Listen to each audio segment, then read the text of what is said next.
장 18절부터 22절 말씀을 우리 한 목소리로 같이 읽겠습니다. 같이 읽습니다. 모든 기도와 간구를 하되 항상 성령 안에서 기도하고 이를 위하여 깨어 구하기를 항상 힘쓰며 여러 성도들을 위하여 구하라. 또 나를 위하여 구할 것은 내게 말씀을 주사 나로 입을 열어 복음의 비밀을 담대히 알리게 하옵소서 할 것이니, 이를 위하여 내가 쇠사슬에 매인 사신이 된 것은 나로 일에 당연히 할 말을 담대히 하게 하려 하심이라. 나의 사정 곧 내가 무엇을 하든지 너희에게도 알리려 하노니, 사랑을 받은 형제요 주 안에서 진실한 일꾼인 두기고가 모든 일을 너희에게 알리리라. 우리 사정을 알리고 또 너희 마음을 위로하기 위하여 내가 특별히 그를 너희에게 보내었노라. 아멘. 에베소서 강의 23번째 시간입니다. 두 가지 언어라는 제목으로 담임 목사님 말씀 주시겠습니다.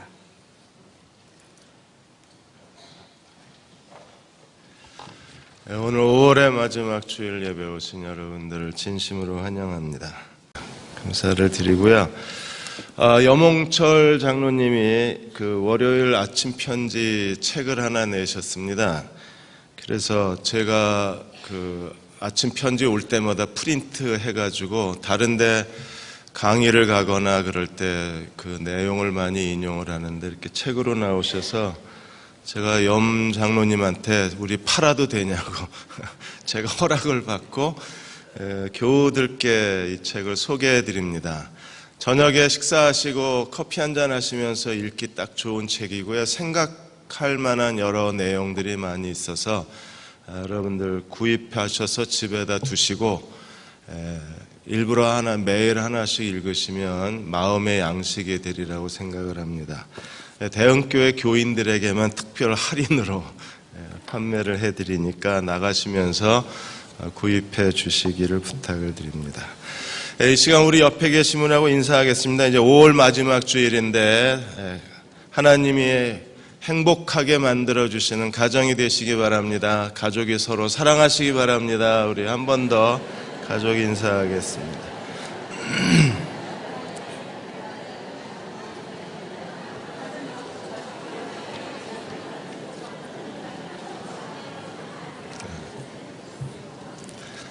한 번 더 기도할까요? 지금은 기도할 때입니다 하고 인사 한 번 더 하겠습니다.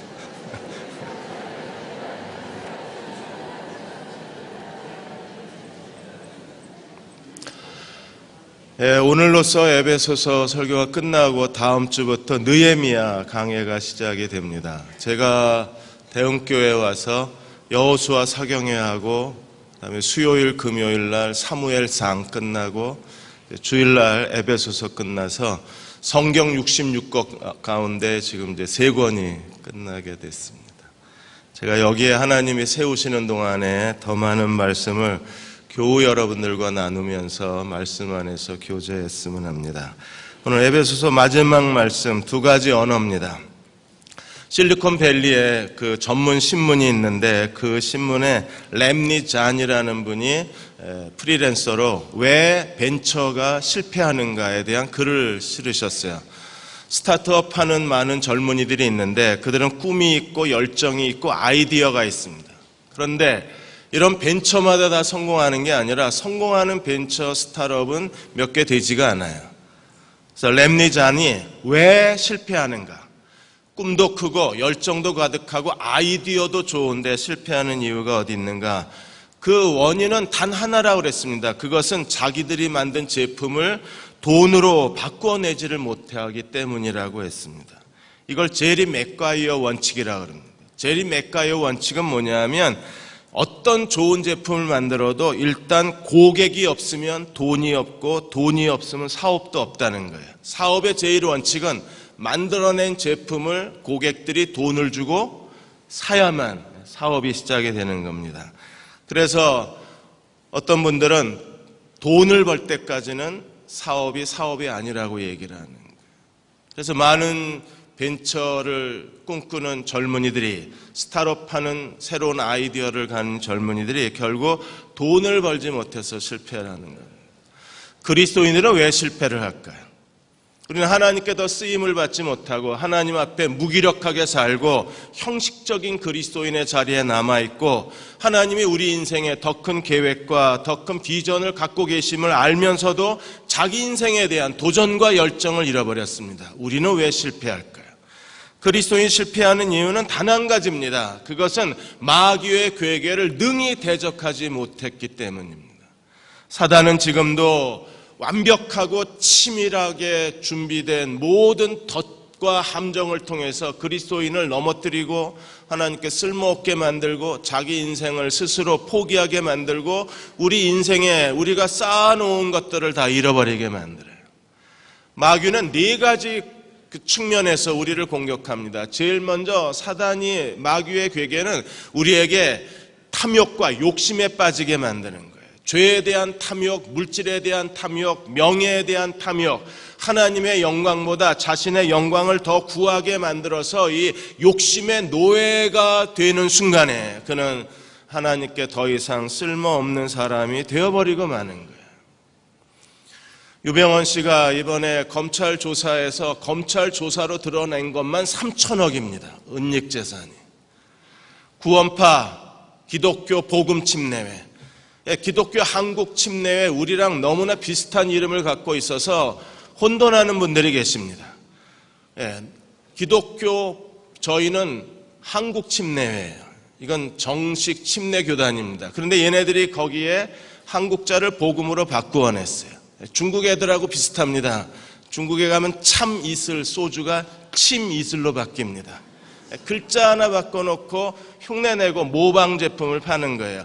구원파 유병원도 모방 제품입니다. 침례교 모방입니다. 그래서 한 신문 부국장은 말하기를 이건 종교 상인이라 그랬어요. 이단을 만들어서 교주로 사람들에게 숭배를 받고 그 숭배를 이용해서 교인들의 호주머니를 터는 아주 전형적인 종교 사기꾼이라 그랬습니다. 얼마나 사업 수완이 좋은지, 얼마나 거짓과 그리고 온갖 괴교로 자기 사업을 키워나갔는지. 은닉재산이 3천억이에요. 결국 거기에 많은 교인들이 희생을 당하는 거예요. 이게 탐욕에 덫입니다. 일단 죄의 유혹에 빠지고 다른 사람보다 더 많은 것을 얻겠다는 탐욕에 빠지고, 그리고 거짓에 발을 들여놓는 순간에 사탄은 순식간에 그의 인생을 비워버리고 그의 인생을 비틀거리게 만들어 놓는 거예요. 사탄의 또 다른 전략은 마음에 의심을 불러일으키는 겁니다. 하와를 넘어뜨릴 때 사탄이 사용했던 방법이 무엇입니까? 하나님이 정말 그렇게 말씀하시더냐? 하나님 말씀을 의심하게 만드는 거예요. 여러분, 말씀을 의심하게 되면 결국 이단들, 거짓 것들이 우리에게 다가서게 되고 이단들의 가르침에 그대로 빠져버리면 완전히 사단에 사로잡히게 되는 겁니다. 한번 이단에 빠져버리면 빠져나올 수가 없는 거예요. 우리가 하나님 말씀을 아는 지식에서 성장해야 될 이유가 여기에 있는 겁니다.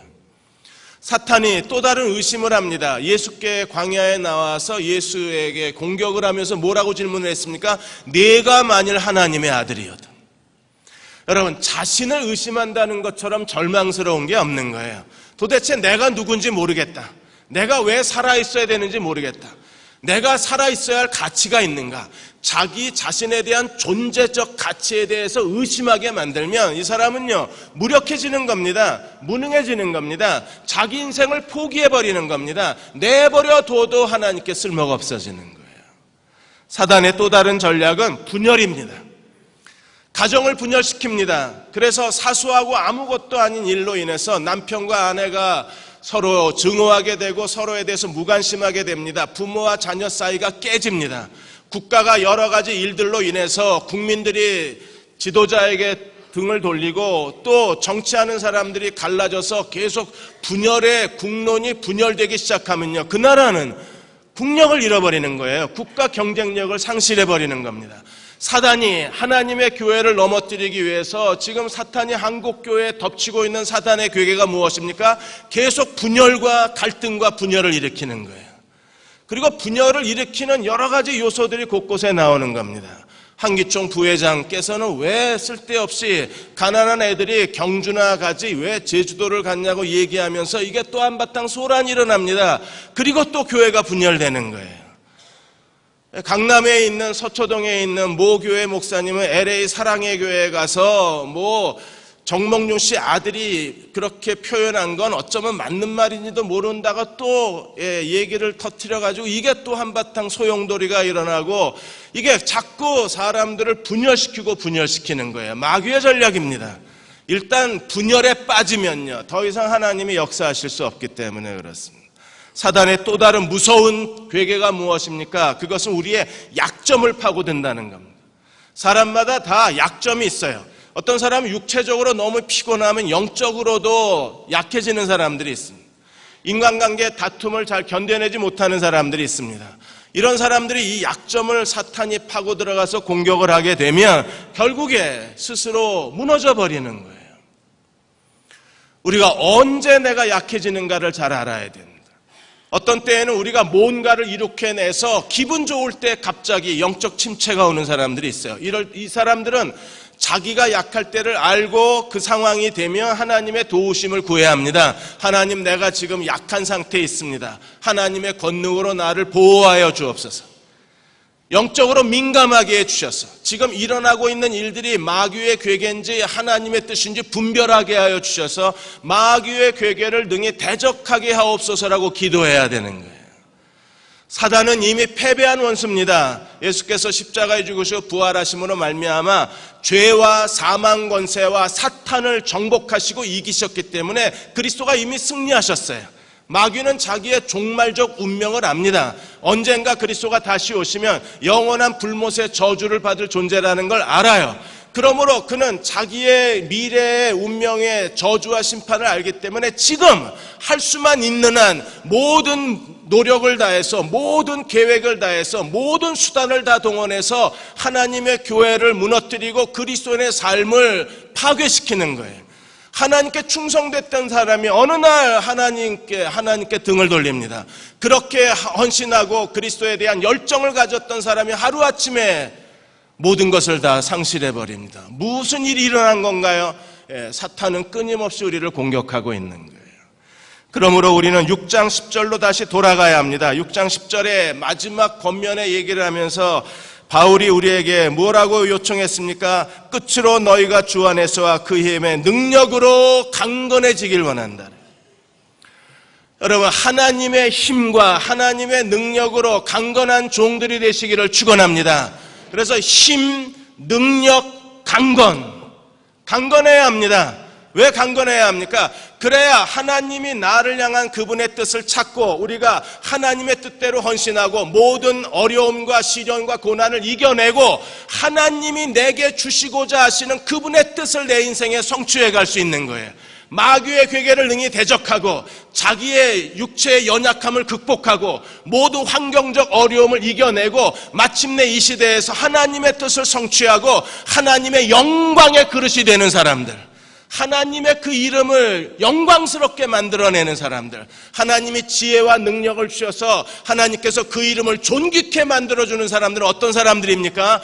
하나님이 주시는 힘과 능력으로 강력해진 사람들이에요. 우리는 강건한 그리스도인이 되어서 하나님의 전신갑주를 입고 마귀를 대적해야 합니다. 여러분, 사탄을 대적할 수 있는 사람은 없어요. 왜냐하면 사탄은 거짓의 아비라고 그랬습니다.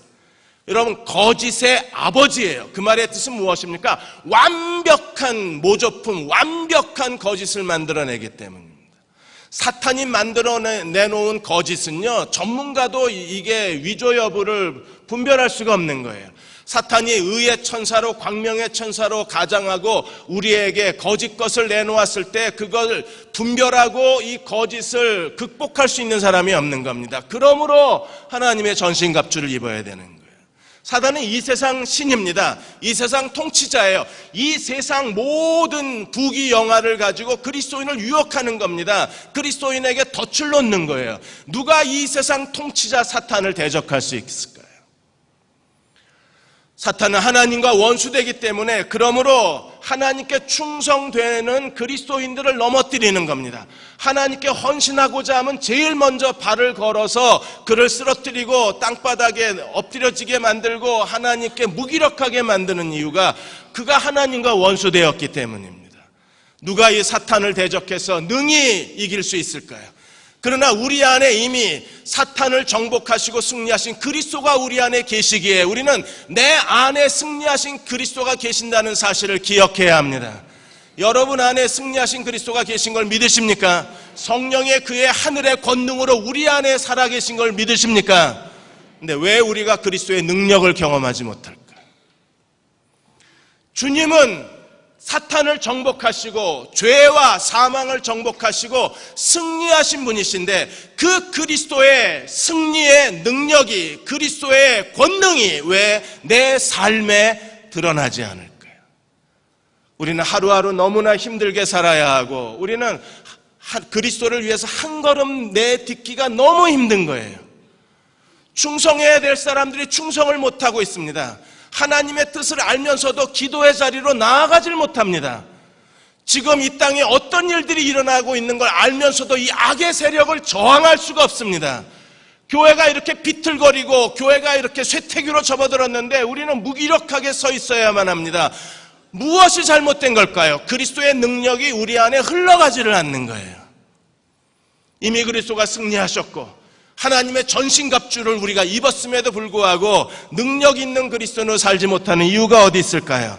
오늘 18절에서 22절까지 바울이 그 이유를 우리에게 설명해 주고 있는데 하나님의 능력이 우리 안에 흘러들어가게 하려면 우리에게 무엇이 필요한가? 거룩한 언어에 유능한 사람, 언어가 살아있는 사람이 되어야 한다고 마지막 전신갑주를 설명하고 우리에게 두 가지 언어, 기도의 언어 그리고 교제의 언어에 대해서 가르치고 있는 거예요. 여러분, 언어가 살아있어야 합니다. 언어에 강한 사람이 되어야 합니다. 그래야 그리스도의 십자가와 부활로부터의 부활의 능력이 우리의 삶을 치고 들어와서 우리의 삶을 관통해서 그리스도의 능력이 우리의 삶을 지배할 때 우리는 비로소 하나님의 영광의 그릇이 될 수 있는 거예요. 내가 원하는 인생을 스스로 만들어갈 믿음의 사람이 될 수 있는 겁니다. 그리고 하나님이 기뻐하시는 자로 자기를 세워갈 수가 있는 거예요. 하나님의 사람들은 언어의 사람이 돼야 합니다. 그래서 모세가 하나님이 모세를 부르셨을 때 6번이나 거절한 이유가 있습니다. 여러분, 모세가 왜 하나님의 부르심을 6번이나 거절했습니까? 거절의 이유가 뭐예요? 자기는 말을 못한다는 겁니다. 혀가 굳었다는 거예요.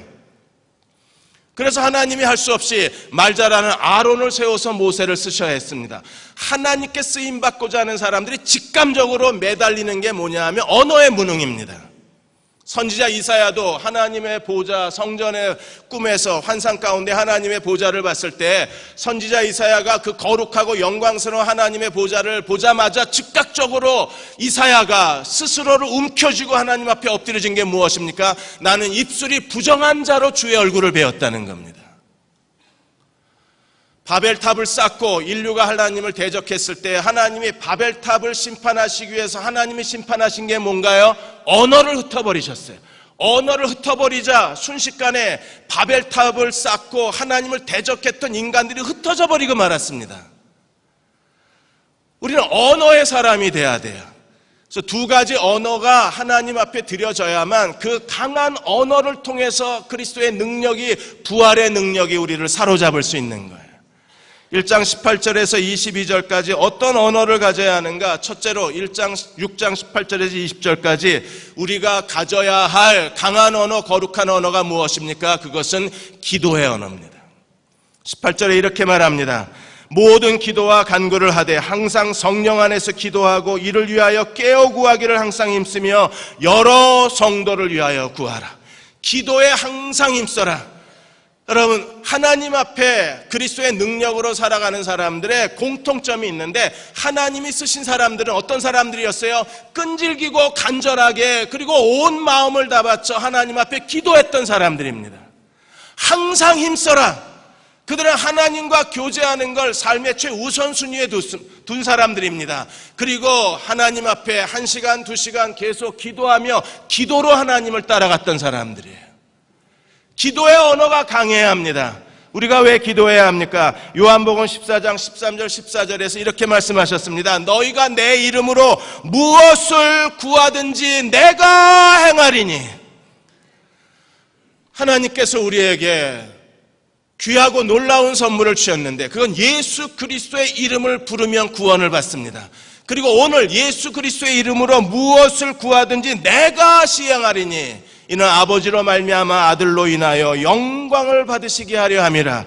계속해서 내 이름으로 무엇을 구하든지 내가 행하리라. 우리가 그리스도의 이름으로 구하기만 하면 주님이 약속하셨어요. 내가 행하여 주리라. 그런데 왜 우리는 기도하지 않을까? 요한복음 15장 7절에서도 주님은 다시 반복해서 말씀하시기를 너희가 내 안에 거하고 내 말이 너희 안에 거하면 무엇이든지 원하는 대로 구하라 그리하면 이루어지리라 그랬어요. 구하기만 해라. 내가 시행하여 주겠다. 내 이름으로 구하기만 해라. 내가 이루어 주겠다. 주님이 이렇게 약속하셨는데 우리가 하나님 앞에 더 간절히 더 뜨겁게 그리고 더 열렬하게 온 힘을 다해서 기도하지 않는다면 우리는 하나님이 주시는 놀라운 선물을 스스로 낭비하고 있는 거예요. 기도에 인격이 필요합니다. 그래서 오늘 18절에 기도하는 사람이 갖추어야 할 4가지 인격을 우리에게 설명하고 있는데 제일 먼저 항상 기도하라 그랬어요. 너희가 모든 기도와 간구를 하되 항상 성령 안에서, 항상은 무시로, 데살로니가서 5장 17절에는 쉬지 말고 기도하라. 그러면 24시간 기도해야 된다는 소린가? 아니요. 24시간 무릎 꿇고 기도하라는 얘기가 아니라 우리의 일상생활에서 끊임없이 하나님과 대화하고 하나님과 교통하라는 뜻입니다. 여러분들이 일상생활을 하면서 우리는 자신과 대화를 합니다. 아침에 나와서 넥타이를 보면서 잘 어울릴까? 내가 나에게 묻는 거예요. 세월호에 아직 실종자가 16명이나 남아있어서 아직 제가 넥타이를 못 바꾸고 있습니다. 최소한의 그 아이들에 대한 마음을 지키고 싶어서 그렇다고 까만 넥타이 메고 다닐 수도 없고 그래서 지금 이 넥타이를 벌써 몇 주째 메고 있어요. 넥타이를 매면서도 여러분들이 자기에게 질문하잖아요. 이 넥타이 괜찮냐고. 그렇지 않으면 아내에게 질문합니다. 어울리냐고. 이제는요 하나님께 대화하십시오. 하나님 이 넥타이가 마음에 드십니까? 여러분들이 자녀들에게 옆집 아이가 학원에 가서 성적이 올랐다고 했을 때 아이를 보내고 싶어 합니다. 그래서 남편이 오면 남편하고 의논을 합니다. 남편하고 의논하고 하나님과도 대화를 하십시오. 하나님 이 옆집 아이가 수학 점수가 올랐다는데 내가 그 학원을 보내도 될까요? 우리의 일상생활에서 운전을 하든 밥을 짓던 사람을 만나든 일을 하든 환자를 돌보든 무슨 일을 하든지 우리는요 하나님과 계속해서 대화하는 사람이 돼야 돼요. 그들이 쉬지 않고 기도하는 사람들입니다. 그들이 하나님과 교통하는 사람들입니다. 그 하나님과 교통하는 걸 손에 놓지 않는 사람이 돼야 되는 거예요. 중국의 한 대학생이 자전거를 타고 가다가 자동차와 추돌 사고가 일어났습니다. 그래서 많이 다쳤어요. 그런데 경찰이 가서 보니까 이 여학생이 아스팔트에 누워서 신음을 하면서도 전자사전을 펴놓고 영어 단어를 외우고 있었습니다. 자기가 사고당한 것 고통스럽고 그런데 더 고통스러운 게 공부를 못하게 되는 게 힘들어서 그래서 어차피 앰뷸런스가 오는 동안에 시간이 아까워서 영어 사전을 펴놓고 단어를 외웠다는 겁니다. 그래서 신문기자가 이 아이가 누군가 알아봤더니 중학교 때부터 우등상을 받았던 아이래요. 수재 중에 수재랍니다. 수재는 뭔가 다른 게 있어요. 끈질긴 게 있습니다. 집중력이 있습니다. 자기가 뭘 해야 되는지를 아는 거예요. 탁월한 그리스도인, 하나님이 함께하는 그리스도인들은 달라요. 다른 그리스도인하고. 그들은 자기가 뭘 해야 될지 아는 사람들입니다. 가장 거룩하고 영적인 일이 무엇입니까? 하나님과 항상 대화하는 사람들, 하나님과 교통하는 사람들이에요. 우리가 하나님과 교통하되 두 번째 인격이 무엇입니까? 성령 안에서 기도하라 그랬어요. 왜 성령 안에서 기도해야 되나요? 어떤 특별한 상황이 됐을 때 우리는 하나님의 뜻을 분별해야 돼요. 저도 에베소 끝날 때 하나님 앞에 오랫동안 성령 안에서 기도했습니다. 바로 로마서로 들어가고 싶었는데 몇몇 분들이 에베소서 설교 들으면서 너무 충격이 커서 조금 로마서 나중에 들었으면 좋겠다고 그래서 기도하다가 제가 바꿨어요. 그러면 느헤미야로 잠깐 쉬고 가겠다고. 그럼 느헤미야로 잠깐 쉬고 이제 내년에 로마서로 들어갑니다. 주일날 로마서 설교 듣는 거 진짜 힘듭니다. 그래도 우리는 들어야 돼요. 하나님께 모든 상황 속에서 우리가 하나님의 뜻을 찾고 그것을 결정할 수 있는 사람이 돼야 돼요. 여러분들이 자신의 문제든 그리고 자녀들의 문제든 회사의 어떤 중요한 결정을 내리든 여러분의 인생의 어떤 중요한 결정을 내리든 우리는 성령 안에서 기도해야 합니다. 왜냐하면 성령은 우리의 기도를 도와주시는 분이시고 성령은 말할 수 없는 탄식으로 하나님의 뜻을 계시하시는 분이시고 성령은 때마다 상황마다 하나님이 우리를 어디로 인도하시는지 우리의 걸음을 지시하시는 분이 성령이시기 때문에 우리는 성령 안에서 기도해야 되는 거예요. 미국의 케네디 대통령이 취임식을 했을 때 프랑스 드골 대통령이 취임 편지를 하나 보냈습니다. 당신은 당신의 손에 있는 권세가 얼마나 크고 중하다는 걸 기억하라.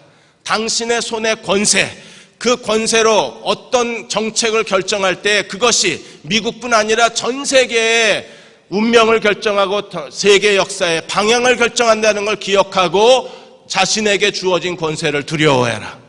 그리고 어떤 상황이 되면 당신 옆에 있는 보좌관들과 수많은 교수들과 전문가들이 끊임없는 많은 해결책을 내놓을 것이다. 너무 해결책을 많이 내놓기 때문에 당신이 결정하기 어려울 때가 분명히 있을 거다. 그때 내 말을 기억하라. 너무나 많은 의견들 때문에 혼자 결정하기 어려우면 사무실로 들어가서 사무실의 문을 닫고 하나님 앞에 무릎을 꿇어라. 그리고 하나님과 의논해라. 그러면 성령께서 마음 깊은 곳에서 어느 한 가지 성령이 주시는 메시지가 있고 성령이 주시는 깨달음이 있으면 그 성령이 주시는 깨달음으로 정책을 결정하라. 그러면 당신은 실수하지 않을 거다. 이게 성령 안에서 기도하는 사람들이에요. 기도의 인격의 세 번째는 우리는 어떻게 기도해야 합니까? 우리는요, 하나님 앞에 깨어 있어 기도해야 합니다. 여러분, 깨어 있어야 기도하고 기도해야 깨어 있는 거예요. 우리가 기도한다는 것은요, 저녁 먹고 동네 산책 나가는 것처럼 편안한 게 아닙니다. 하나님 앞에 나아가 무릎 꿇고 기도한다는 것은요, 엄청난 영적 부담입니다. 우리 육체와 우리 마음은 본능적으로 기도하는 걸 싫어합니다. 왜냐하면 기도하는 것 자체가 영적으로 큰 중노동이기 때문에 그렇습니다. 그건 집중하지 않으면 기도할 수 없고 하나님을 마음을 다하여 사모하지 않으면 누구도 기도할 수 없기 때문입니다. 무엇보다도 사탄은 끊임없이 우리로 하여금 기도의 자리로 나아가지 못하게 만듭니다. 아예 기도해야 되겠다는 생각을 지워버려요. 그리고 기도할 시간만 되면 갑자기 시골에 계신 아버지가 올라오시고, 기도할 시간만 되면 옆집 아줌마가 놀러와서 갈 생각을 안 하고, 기도할 시간만 되면 술 안 마시던 남편이 술 먹고 들어와서 집안을 시끄럽게 만듭니다. 사탄은 끊임없이 막아요. 기도의 자리로 못 나가도록. 그래서 우리가 기도의 자리를 한 번 안 나가고 두 번 안 나가다 보면 점점점 멀어지게 되는 겁니다. 그러므로 깨어 있어야 되는 거예요. 누가복음 21장 36절에 주님이 제자들에게 이렇게 경고하셨습니다. 이러므로 너희는 장차 올 이 모든 일을 능히 피하고 인자 앞에 서도록 항상 깨어있어 기도하라고 말씀하셨어요. 오늘 하나님이 우리 모두에게 깨어있는 영을 더해 주시기를 주의 이름으로 축원합니다. 깨어있어야, 그래야 도둑이 들어오는 걸 알 수가 있는 거예요. 깨어있어야 무슨 일이 일어나고 있는 걸 아는 겁니다. 어두움 속에서는요, 한 걸음도 내디딜 수가 없습니다. 깨어있는 사람들에게만 길이 보이는 거예요. 네 번째 해야 될 일이 무엇입니까? 그것은 모든 성도를 위해서 구하라고 그랬습니다. 사랑하는 여러분, 우리가 진정으로 그리스도의 몸을 이루고자 한다면, 그리고 지체와 지체로 서로 사랑하고 섬기길 원한다면, 우리가 그 사람을 진정으로 사랑한다는 걸 뭘로 알 수 있습니까? 우리는 만나면 사랑한다고 그럽니다. 사랑한다고 하는 게 하나의 립 서비스가 되어버렸습니다. 그러나 진정으로 그리스도의 사랑으로 서로 사랑하는 사람은 어떤 사람입니까? 그를 위하여 무릎을 꿇을 때 진정으로 사랑하는 거예요. 우리는 모든 성도들을 위하여 기도해야 합니다. 서로가 서로를 위해서 중보 기도해 줄 때 우리는 어떤 일이 벌어질까요? 사랑으로 연결되고 우리는 비로소 그리스도의 몸에 연합을 이루어낼 수 있습니다. 그리스도의 몸을 세우자고 우리가 외쳐왔어요.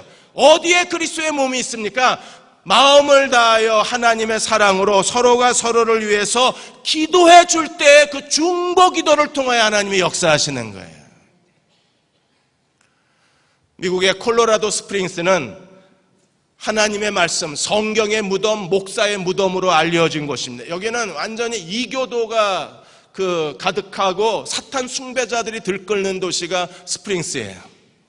테드 헤가드 목사님이 이 콜로라도 스프링스에 가서 교회를 개척하려고 하는데 이교 숭배자들이 이 목사님 집에다가 개 시체를 소포로 보내기도 하고 고양이 다리를 잘라서 소포로 보내기도 하고 심지어는 전화해서 죽여버리겠다고 협박도 몇 번이나 당하고.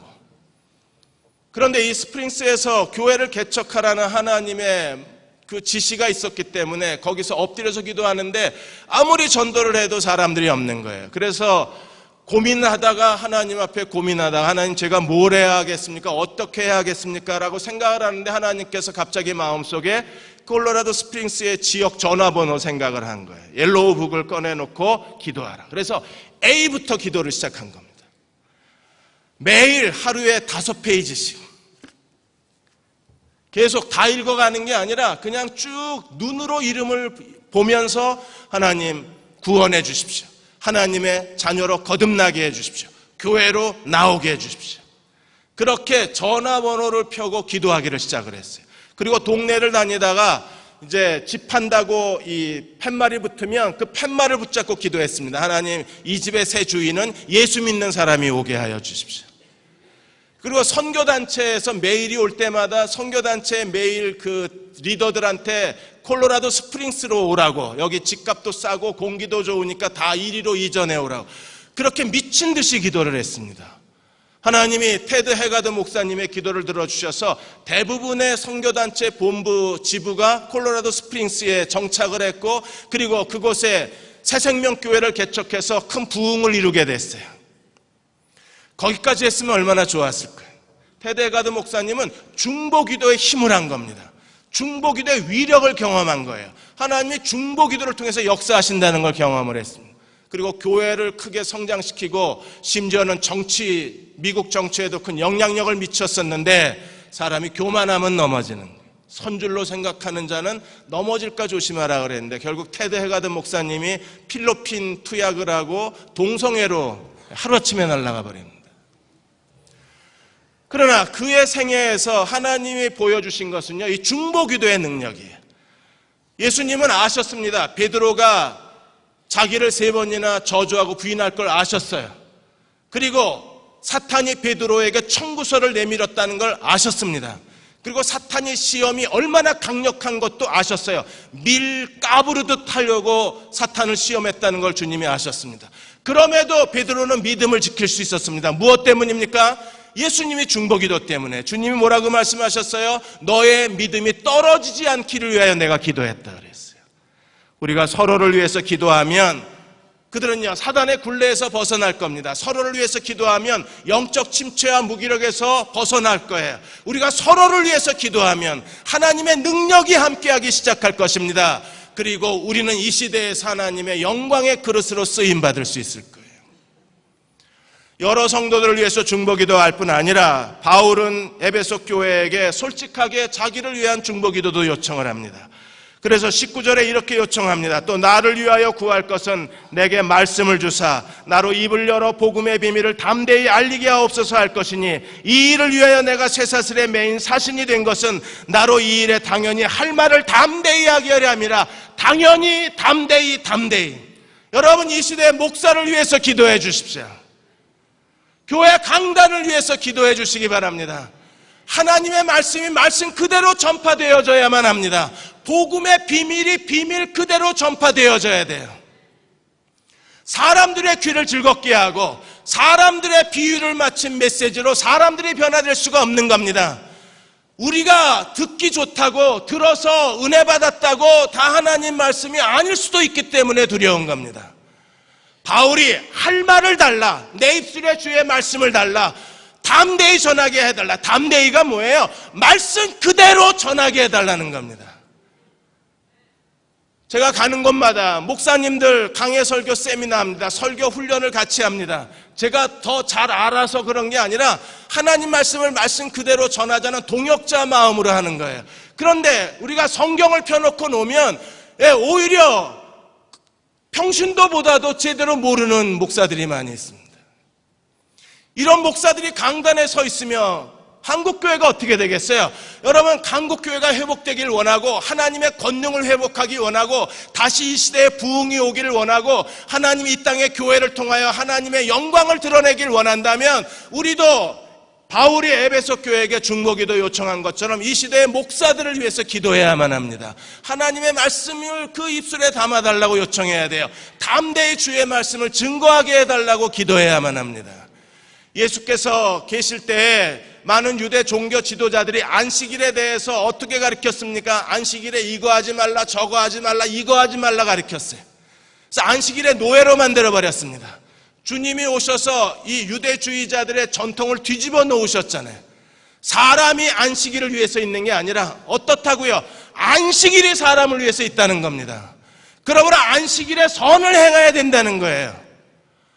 유대 종교 지도자들이 보는 안식일에 대한 전통적 관점하고 예수께서 하나님 나라, 하나님의 복음의 관점에서 해석하는 안식일이 다른 거였었어요.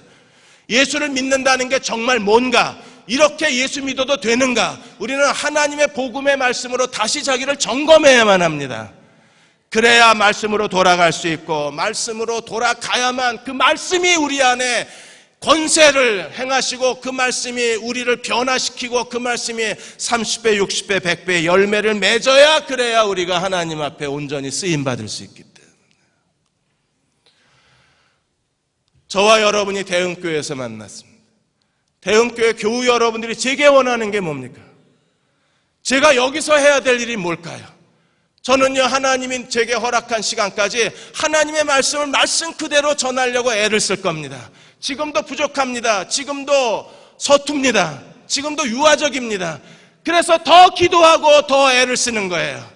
1시간이라도 더 하나님 말씀을 묵상하고 1시간이라도 더 기도하고 강단에 서려고 하는 이유는 하나님 내게 주의 말씀을 담아주셔서 진리를 진리 그대로 전하게 하여 주옵소서. 그게 담대함입니다. 이 시대의 대흥교회가 이 하나님 말씀에 담대함이 살아나고 한국교회에 하나님 말씀에 담대함이 살아나면 진리를 진리대로 말할 수 있는 사람들이 있다면 하나님이 이 땅의 교회를 회복하지 않으실까요? 지금 한국의 이러한 일련의 사태의 큰 문제 가운데 하나가 뭡니까? 지식인들이 말을 하지 않는 거예요. 지식인들이 제대로 말을 해줘야, 그래야 국민들이 지금의 현실을 제대로 이해하고 비판할 걸 비판하고 그리고 우리가 방향을 수정할 걸 수정하고 어디로 갈지 방향이 보이는데 지식인들이 입을 닫아버렸습니다. 그럼 결국 담대함이 없는 거예요. 결국 이 지금의 이런 여러 가지 정치적 상황, 한국의 사회적 상황, 한국 사회의 여러 가지 분열과 다툼 속에서 자기를 희생하기 싫은 겁니다. 목사들도 마찬가지입니다. 진리를 진리대로 외친다는 것처럼 두렵고 힘든 일은 없는 거예요. 그러므로 이 땅의 목사들을 위해서 여러분들이 기도해 주십시오. 두 번째 언어는 무엇입니까? 오늘 21절, 22절에 바울이 두기고를 보내면서 이렇게 말했습니다. 나의 사장 곧 내가 무엇을 원하는지 너희에게도 알리려 하노니. 지금 바울이 에베소 마지막에 그의 간절함을 담아서 두기고를 보내는 이유에 대해서 뭐라고 말하고 있습니까? 나의 사정 곧 내가 무엇을 하는지 너희에게도 알리려 하노니 사랑받는 형제여 주 안에서 신실한 일꾼인 두기고가 모든 일을 너희에게 알리리라. 우리 사정을 알리고 또 너희 마음을 위로하기 위하여 내가 특별히 그를 너희에게 보내었노라. 가장 최고의 충성된 종을, 가장 탁월한 동역자를, 두기고를 지금 바울은 에베소 교회로 보냅니다. 무엇을 위해서요? 알리고 진정한 교제를 위해서요. 우리가 하나님 앞에 두 번째 가져야 될 언어의 능력이 무엇입니까? 첫 번째는 하나님 앞에 나아가 기도할 줄 아는 언어를 가져야 되고, 두 번째는요, 사랑하는 성도들, 교우들 옆에 앉아서 그와 더불어 말할 줄 아는 언어를 가져야 돼요. 바울이 지금 로마 감옥에 갇혀 있습니다. 많은 교회들이 바울이 로마 감옥에 갇혀 있는 것 때문에 염려합니다. 무슨 일이 일어나고 있는지, 어떻게 진행되는지, 바울의 운명은 어떻게 될지, 그로 말미암아 하나님 나라는 어떻게 될지 모두가 다 걱정과 염려 속에 있습니다. 그러므로 바울은요, 서둘러 두기고를 보내어서 자기 사정을 알게 하는 거예요. 그리고 지금 로마 감옥에서도 하나님의 성령이 역사하셔서 로마 감옥 안에서 바울 사도를 가두어뒀지만, 그러나 사도 바울을 가두어줬지만 복음은 가두질 못한 겁니다. 복음이 오히려 빌립보서에 보면 로마 시위대로부터 시작해서 복음이 거꾸로 로마 사회에 흘러들어가고 있기 때문에 이 사실들을, 이 이야기들을 지금 두기고라는 일꾼을 통해서, 바울의 동역자를 통해서 에베소 교회에 말하고 싶은 거예요. 우리가 진정으로 서로 대화할 수 있는 그리스도의 종들이 되어야 합니다. 우리가 서로를 알아야 되는 거예요. 아니, 적극적으로 자기를 알려야 되는 겁니다. 말을 해야 알 거 아니에요. 우리가 알지 못하면 사랑한다고 거짓말입니다. 우리가 서로의 사정을 알지 못하면 기도해 드릴 수가 없습니다. 알지 못하면 여러분이 뭐가 필요한지 우리가 전혀 짐작할 수 없습니다. 알지 못하면 함께 그리스도의 몸을 이루어갈 수 없는 겁니다. 알지 못하면 하나님 나라를 위하여 함께 동역할 수가 없는 거예요. 그러므로 먼저 찾아와서 말해 줄 수 있어야 되는 거예요. 바울은요, 최고의 동역자를 보냈습니다. 왜? 바울의 의도, 바울의 뜻, 바울의 생각을 정확하게 그대로 전달해 줄 사람이 필요했기 때문에 우리가 서로에게 그런 노력을 할 수만 있다면, 대응공동체 안에서 여러분이 지역교회 안으로 들어가서, 그리고 목장 안으로 들어가서 우리가 서로 마음을 열고 자신의 사정을 같이 나눌 수만 있다면, 코이노니아 할 수 있다면, 그리고 마음을 열고 대화할 수 있다면, 그 대화를 통해서 하나님께서 우리의 진정한 그리스도의 몸을 이루어 가시고 우리 안에 하나님의 능력이 우리의 삶을 흘러들어가지 않을까요? 미국의 브리겸영대학원에서 재미있는 실험을 했습니다. 여러분 다 담배 안 피우시죠? 그런데 이렇게 되면 담배 하루에 15개 피우는 결과가 됩니다. 담배 안 피운다고 건강할 거라고 착각하지 마세요. 이것 때문에 건강을 잃을 수 있습니다. 그게 뭐예요? 외로움입니다. 사람이 곁에 없으면 하루 15개 피 담배 핀 거하고 똑같대요.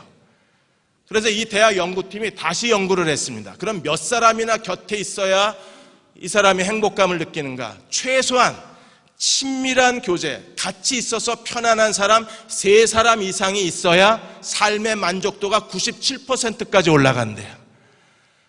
하나님의 보좌 앞에 나아가서 여러분의 마음에 무거운 짐을 내려놓고 기도하십시오. 그리고 서로가 서로의 곁에 나를 진정으로 사랑해주고 나를 아껴주고 나를 이해하는 사람 곁에 앉아서 서로 마음의 짐을 나누는 그 언어를 통해서 하나님의 능력이 우리의 삶을 채우시기 시작할 것입니다. 하나님이 주시는 좋은 것으로 우리의 창고를 채워주실 거예요. 그 언어가 하나님의 능력을 가져오기 때문에 이 살아있는 언어, 거룩한 언어를 가진 사람들이 23, 24절 마지막 인사를 같이 공감할 수 있는 사람들입니다. 그들은요 23절에 있는 것처럼 평안과 믿음을 겸한 사랑이 충만한 사람입니다. 24절에 예수 그리스도를 변함없이 사랑하는 모든 자에게 은혜가 있을지어다. 그들이야말로 예수 그리스도를 변함없이 사랑하는 사람이에요. 그들이야말로 이 시대에서 은혜 가운데 사는 사람들입니다. 누가? 하나님의 능력이 삶 속에 흘러나오는 사람들이에요. 그 하나님의 능력을 여는 하나님의 도구가 뭐예요? 2가지 언어인 거예요. 우리가 온 힘을 다해서 기도하는 종들이 되십시다. 그리고 서로 곁을 찾아가서 서로 대화할 수 있는 그리스도의 종들이 되십시다. 여러분들이 서로 대화의 자리를 마련해 드리느라고 지역교회를 만들었고 대화의 자리를 마련하느라고 목장을 만들어 놓은 거예요. 분명히 하나님이 거기에 내가 평생 의지하고 사랑할 만한 좋은 친구를 우리 가운데에 두셨을 것입니다. 그 사람 곁에 서 계십시오. 그와 더불어 대화를 나누십시오. 대화하다가 하나님의 뜻을 찾을 겁니다. 대화하다가 하나님의 위로가 넘칠 것입니다. 대화하다가 하나님께서 내게 무엇을 원하시는지 스스로 깨닫게 될 것입니다. 같이 대화하다가 하나님이 그 문제를 해결해 주실 거예요. 그러한 거룩한 언어의 종들이 되시기를 주의 이름으로 축원합니다. 기도로 이겨내게 해 주시기 원합니다.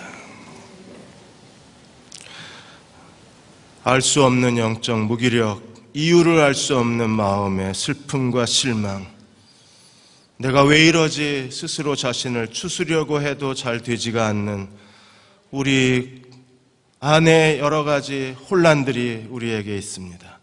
하나님, 기도로 이겨내게 하여 주시고, 서로 사랑함으로 이겨내게 하여 주시고, 친구처럼 곁에 함께 대화를 나눔으로 하나님의 뜻을 찾게 하여 주셔서 우리 안에 다시 하나님의 성령의 능력이 흘러가게 하여 주시기 원합니다. 하나님의 능력으로 옷 입고 싶습니다. 하나님의 능력이 지켜주시는 우리 가정이고 싶습니다. 하나님의 능력이 동행하는 우리의 아들, 딸들이 되기 원합니다. 하나님의 능력이 길을 열어주시는 우리의 한 사람 한 사람의 개인의 인생이길 원합니다. 하나님, 무거운 짐을 십자가 밑에 내려놓습니다. 주님께서 우리의 기도를 들어주시고 우리의 대화를 들어주셔서 하나님의 영광을 종들에게 더하여 주옵소서. 지금은 우리를 죄에서 구원하신 우리 주 예수 그리스도의 은혜와 하나님 아버지의 무한하신 사랑하심과 성령의 인도하시고 위로하시며 도우신 은혜가 올해 마지막 주일 예배 드리고 돌아가는 사랑하는 모든 교우와 가정과 자녀들과 기도하여 구하는 모든 일들과 이 땅의 교회와 이 민족 위에 지금부터 영원히 함께 하시기를 간절히 축원하옵나이다. 아멘.